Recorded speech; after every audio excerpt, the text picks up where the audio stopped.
Good morning class Vijaylakshmi Chaudhary महाविद्यालय से। आज मैं आपके सामने बीए सेकंड सेमेस्टर में हमें ग्राफ पढ़ना है। हमने आपको फ्रीक्वेंसी डिस्ट्रीब्यूशन पढ़ाया था, तो आपको मालूम है फ्रीक्वेंसी डिस्ट्रीब्यूशन का फ़ायदा क्या है। डाटा को व्यवस्थित करते हैं। चलिए व्यवस्थित तो हो गया। अब व्यवस्थित होने के बाद डाटा को मान लीजिए आपको ग्राफ दिए जाए, अगर आपसे बोला जाए कि आप इस डाटा का प्रयोग करते हैं, आपको ग्राफ बनाने हैं, ठीक है। और ग्राफ 5 प्रकार के इसमें हैं, ठीक है। 2 तो ऐसे हैं जो एक दूसरे से मिलते जुलते हैं काफ़ी हद तक, बस थोड़ा सा डिफरेंस उनके अंदर होता है, तो वो हम लोग उसको थोड़ा सा 5, इसीलिए 4 नहीं 5 मानते हैं उसे, ठीक है। बाकी 4 ही ग्राफ माने जाते हैं, ठीक है। तो यहाँ पे जो ग्राफ है वो हमारा पहला ग्राफ हम कौन सा देखने वाले हैं, हिस्टोग्राम, यानी कि स्तंभाकृति। स्तंभ तो समझ में आ ही रहा होगा, खंबे, ठीक है। जो खड़े आकार में होते हैं लंबे, उसे स्तंभाकृति या हिस्टोग्राम कहते हैं, ठीक है। तो ये जो ग्राफ है हमारा, इसमें हमारे पास देखो डाटा रहता है। पहले डाटा रहेगा, डाटा के बाद हम क्या करेंगे, हम करेंगे फ्रिक्वेंसी के आधार पर हम जो ग्राफ है उसका निर्माण करेंगे, ठीक है। तो सबसे पहले में फ्रिक्वेंसी लिखनी कैसे, वर्टिकल फॉर्म में यानी कि खड़े आकार में, और जो CI है वो आधे आकार में यानी कि हॉरिजॉन्टल फॉर्म में सबसे पहले लिखनी है, ठीक है। चलिए ठीक है, तो हमने यहाँ पे देखिए CI हमने नीचे उतार दी है, यानी कि 5, 10, 15, 20, 25, 30, 35 और 40 इतनी CI थी ना हमारे पास। मिनिमम CI 5 थी और मैक्सिमम थी 40, यानी कि 5 से लेकर 40 तक की हमने सभी CI को लिख लिया है, ठीक है। अब हमने लिखा फ्रिक्वेंसी, तो फ्रिक्वेंसी में सबसे मैक्सिमम वैल्यू कौन सी थी हमारी, मैक्सिमम वैल्यू थी 6, ठीक है। और मिनिमम कौन सी, मिनिमम क्या, तो 1 से ही लेकर चलेंगे हम लोग, ठीक है। तो 1, 2, 3, 4, 5, 6 तक हम लोग अपनी फ्रिक्वेंसीज को लेके चले, ठीक है। अब हमें क्या करना है, केवल ग्राफ बनाना है। तो ग्राफ बनाने में सिंपल सा, सबसे पहले जो 5 से 10 के बीच में कितनी आवृत्ति आ रही थी, 2, यानी कि हम 5 से 10 के बीच में कितना काउंट करेंगे, 2, ठीक है। तो इसको हम ग्राफ के रूप में बनाएंगे। देखो, तो 5 से 10 के बीच में हमने 2 की आवृत्ति लिख ली, ठीक है, बन गया ग्राफ। तो पहला ग्राफ हमने बना लिया। अब हम बनाएंगे दूसरा, यानी कि 10 से 15 के बीच में कितनी आवृत्ति थी, 3 थी। आप इससे देखिए आराम से, ठीक है। तो इससे आप चेक करिए, तो 5 से 10 के बीच में कितनी आवृत्ति थी, 3, यानी कि हम 5 से 10 के बीच में किसके सामने रखेंगे, 3 के, सॉरी 10 से 15 बोलना था मुझे, ठीक है। तो 10 से 15 के बीच सामने कितनी आवृत्तियाँ हैं, 3 है। फिर 15 से 20 के बीच में कितनी आवृत्ति है, 4 है। तो अब हमें 4 के सामने रखना पड़ेगा। ऐसे ही मिलाते चलेंगे और उसको 4 के सामने कर देंगे। फिर अगले में कितने की आवृत्ति है, 6 की, तो 6 के सामने रख देंगे, ठीक है। तो अब आपको दिख ही रहा होगा इसमें कि आवृत्तियाँ हमने जिस प्रकार से आवृत्तियाँ दी हुई हैं उसी प्रकार से हमने डाटा को बना लिया। थोड़ी सी मेरे बॉक्सेस में दिक्कत होगी, आप स्केल से खींचिएगा और बिल्कुल इक्वल लाइन से आप लोग नीचे CI को भी इक्वल लाइन से रखिएगा और फ्रिक्वेंसी को भी। जब आप गैप बिल्कुल बराबर रखेंगे ना, तो आपके जो ये बन रहा है ना, और क्या बोलते हैं, रेक्टेंगल, तो ये बिल्कुल सही बनेंगे, ठीक है। मेरे थोड़े से कुछ दुबले हैं, कुछ मोटे हो गए थोड़े ऐसे, ठीक है। तो आप अगला देख लीजिएगा।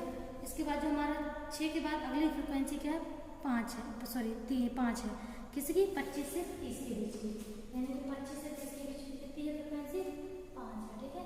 यानी कि इसको ऐसे लाइए चलेंगे और इसको ऐसे मिला देंगे, ठीक है। अब इसके बाद हमारी जो अगली आवृत्ति है वो कितनी है, वो है 3 है, ठीक है। 3 के बाद 2 बजेगी। 3 क्या है, इसमें हमारा नाम किसके सामने है, ये वाला, ठीक है। ये वाला लेके चलिए, तो ये आ रहा है, ठीक है, ठीक है। ये 3 हो गया। फिर उसके बाद कितनी है, 2 है, तो 2 की आवृत्ति ले रही सामने, ठीक है। इसके ठीक सामने लेके चलिए आप, तो ये रहेगी आपकी। तो इसको थोड़ा घुसा लीजिए, ये मेरा इसे थोड़ा सा, क्योंकि मैंने नाप के नहीं लिखा है इसमें, ठीक है, ठीक है। तो ये थोड़ा सा एक्स्ट्रा थोड़ा सा रखिए, ठीक है। तो ये आप देख लीजिए, ये है हिस्टोग्राम।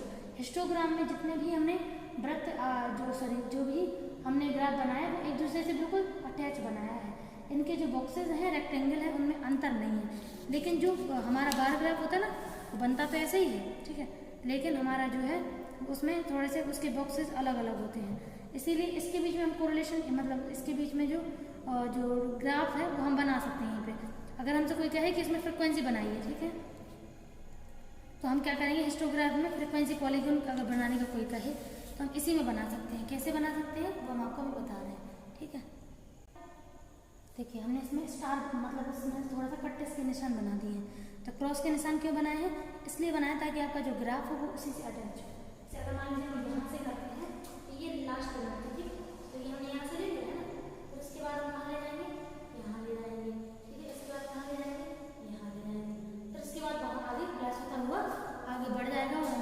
उसी में बन जाएगा। ठीक, तो आप इसमें देख लीजिए। इसी में फ्रीक्वेंसी, अगर हिस्टोग्राम के साथ फ्रीक्वेंसी कॉलिजन कोई करे तो ये ही ऐसे बनाना पड़ेगा आपको। ठीक है, तो फ्रीक्वेंसी कॉलिजन और हिस्टोग्राम जो रहेगा वो इस फॉर्म में बनेगा। ठीक है, पहले केवल हमने हिस्टोग्राम बनाया था, और अगर फ्रीक्वेंसी कॉलिजन ये वाला दूसरा वाला है, इन दोनों को मिक्स वाला ये बनता है। अलग अलग बनाएंगे तो आपको समझ में आ ही रहा होगा कि अगर हम लोग हिस्टोग्राम बनाते हैं तो हमारा कैसे बनता है, हमारा हिस्टोग्राम बनता है ऐसे ऐसे। लेकिन अगर पॉलीग्राम बनाते हैं फ्रीक्वेंसी पॉलीग्राम ऐसे ऐसे बनता है। ठीक है, ये दोनों बनता है इसके बीच में।